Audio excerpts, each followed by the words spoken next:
Hello, this is Karen Shaneman. Carmen Bowman and I are pleased to present to you the introduction to the Artifacts of Culture Change 2.0.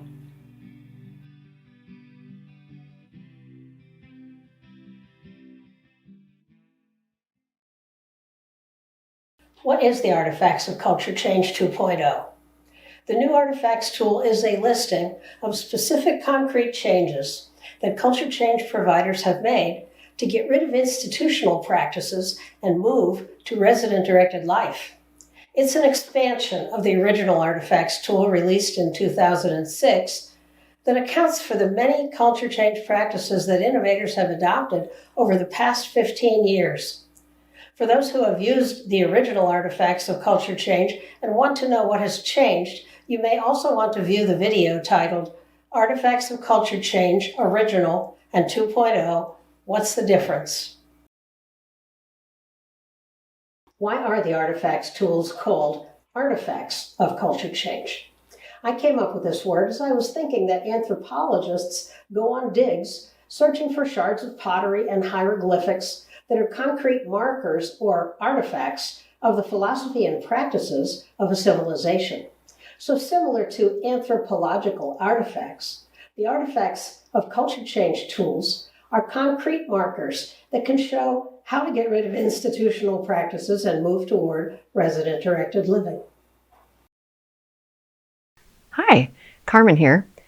The Artifacts 2.0 has 5 sections: resident-directed life, being well known, home environment and accommodation of needs and preferences, family and community, and leadership and team member engagement. And now let's go over some key features of each section. Resident-directed life.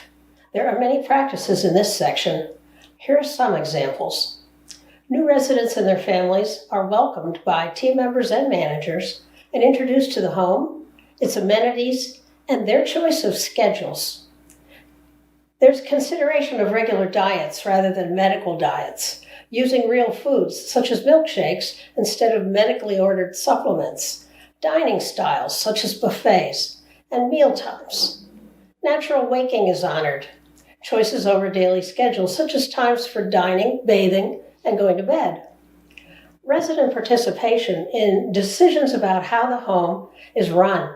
For example, serving on committees regarding decor, menus, QAPI improvement projects, and even hiring team members. Residents serving as volunteers, and pets living in the home. And now some examples from the section Being Well Known. Collecting information about a resident's life story, but also ensuring that their current interests and preferences are also collected. Attempting to understand the expressions of individuals who can't communicate verbally and ensuring that is also on the care plan. Also, making sure each resident's care plan is very specific to them as an individual and reflects their goals, as resident goals is now reflected in CMS regulation numerous times.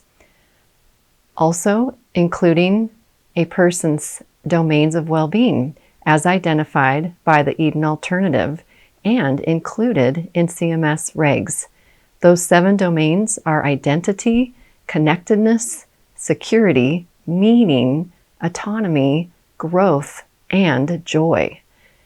Addressing on each person's care plan, mobility and movement for that person, their favorite and most familiar music, how to help them get outdoors, what meaning and purpose means to them, and what they need for a good night's sleep. And then ensuring that all team members who care for a person make use of these care planned approaches and the residents' goals every day. Here are some examples of the section called Home Environment and Accommodation of Needs and Preferences. We have some aspects of small group living covered, such as households, small houses, neighborhoods, and greenhouses. Toiletries within reach. Extra lighting like floor lamps. Porch lights instead of institutional call lights. Normal plateware. Outlets within reach. Paging goes silent. Residents have easy access to the outdoors. Residents are welcomed and assisted to access amenities such as microwaves and coffee pots, washers and dryers, and Wi-Fi. And now some examples from the family and community section.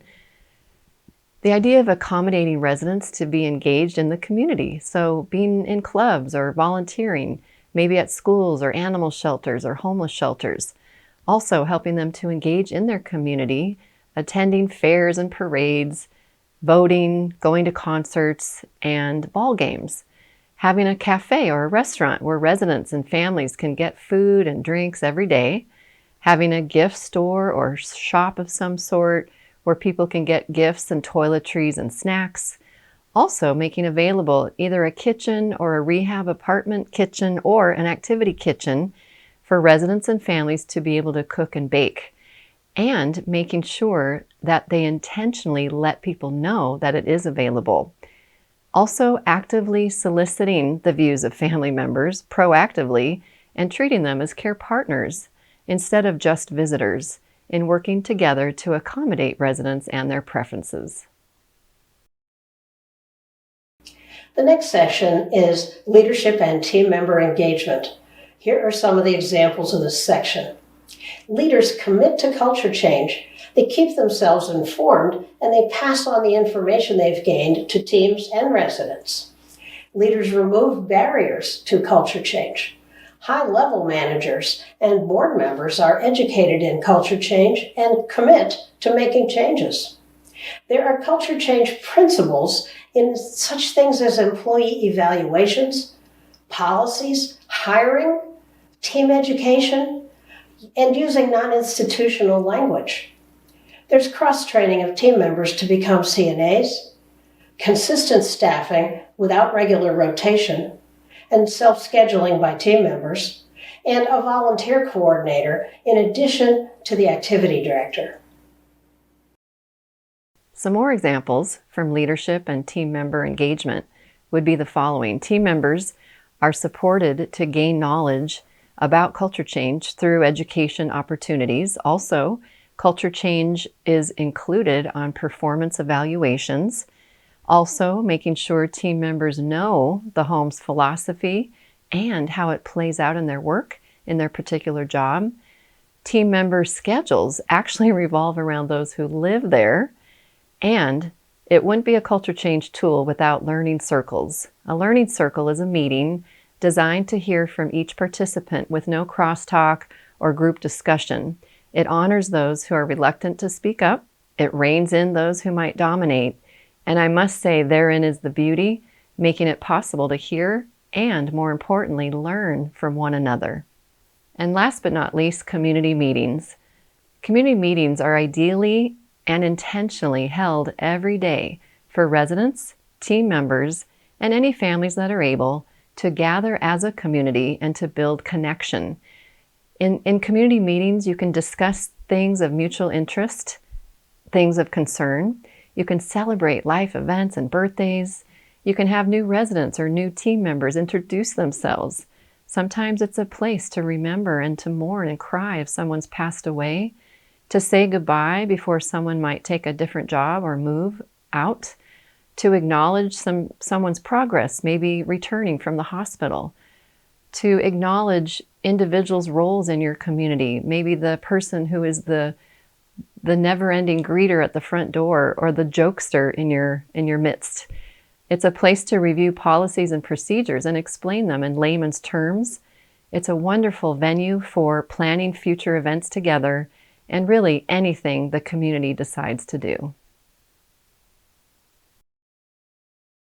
The Artifacts of Culture Change 2.0 is really a self-assessment tool. For each practice on the tool, the Culture Change team has 3 choices. Fully implemented, that means this practice is present on a routine basis or established as available for all residents. Partially implemented means present on a less than routine basis or established for less than all residents. It could be that a new practice is being piloted on one floor or one shift, but is not fully implemented for all residents yet. The last category is called not a current practice. At the end of the tool, each of these 3 categories is totaled so the home can see how many culture change practices they have fully implemented and which practices could be considered for culture change projects. And here are some ways that this tool could be used. Hopefully you see it really is an internal tool meant for your home to use in its own journey of change. It really is a self-assessment tool, so you can use it at the beginning of a culture change effort and then also periodically, usually annually, to note changes in your tallies, keeping an eye in particular on that fully implemented category. We've also learned that you can use it to ferret out differences of opinion. Sometimes management, direct care staff, residents, and families don't all agree whether a practice is truly implemented or not. It hopefully is also an inspiration tool as you learn of new practices that may not exist yet in your culture. And then lastly, we hope it serves as obviously an implementation tool, grabbing hold of some of those practices and deciding as a group to work on implementing them.